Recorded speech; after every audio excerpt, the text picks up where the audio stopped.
Olá, aqui é o professor Lucas do Biologia Ilustrada. Você entrou nesse vídeo para entender as diferenças entre as células eucariontes e procariontes, não é isso? Para isso, a primeira coisa que você deve saber é o significado dos nomes procarionte e eucarionte.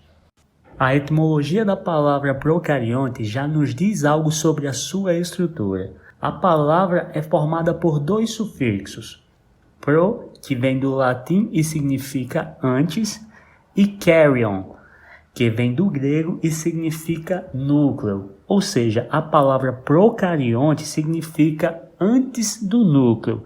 Isso porque as células procariontes não possuem núcleo. O material genético da célula fica solto no citoplasma. Já a palavra eucarionte é formada por dois sufixos gregos, eu, que significa verdadeiro, e karyon, que significa núcleo. A palavra eucarionte significa núcleo verdadeiro. Isso remete à sua estrutura celular, que possui um núcleo protegendo o material genético. Depois da vinheta, a gente fala mais sobre essas diferenças.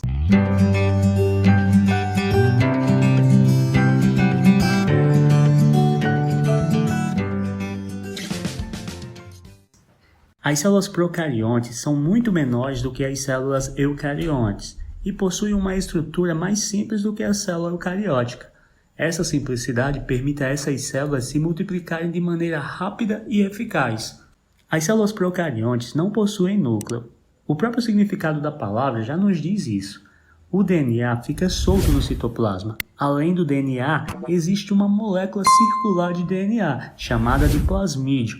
Essa molécula é quem confere à célula algumas vantagens adaptativas como resistência a antibióticos. O interior da célula procarionte é basicamente uma unidade aberta, sem compartimentos. Não há organelas membranosas.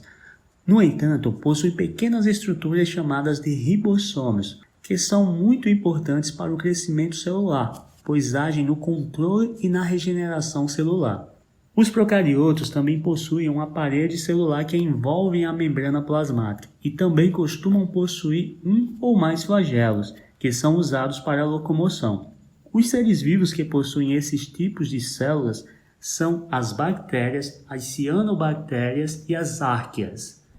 As células eucariontes são mais complexas em relação às procariontes. Nesse tipo de célula, existe um núcleo verdadeiro formado por uma membrana que envolve o material genético. Podemos dizer que são as células que possuem núcleo. Além do núcleo, as células eucariontes possuem organelas no seu citoplasma, retículo endoplasmático, complexo golgiense, as mitocôndrias e os cloroplastos, no caso de células vegetais. Os seres que possuem esse tipo de células são os protozoários, as algas, os fungos, as plantas e os animais. As células eucariontes possuem um nível de complexidade maior do que as células procariontes. No entanto, elas compartilham algumas semelhanças. Vejamos as diferenças e as áreas que elas têm em comum através do diagrama. Pontos em comum. As duas têm DNA como material genético. Possuem ribossomos, citoplasma e membrana plasmática.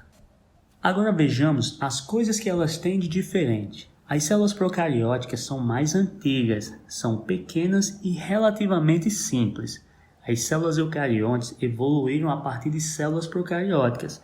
Elas são maiores e mais complexas internamente. Os procariontes não possuem núcleo definido e também não possuem organelas membranosas. As células eucariontes contêm um núcleo e também contêm organelas. As células procariontes são organismos unicelulares.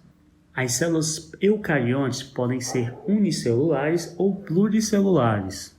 O DNA de um procarioto geralmente é organizado como um cromossomo circular único, enquanto que o DNA de uma molécula eucarionte é organizado em forma de cromossomos lineares.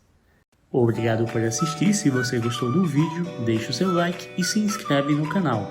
Também não se esquece de nos seguir nas redes sociais. O link do Instagram e do Facebook estão aqui abaixo na descrição. Tchau, tchau e até o próximo vídeo.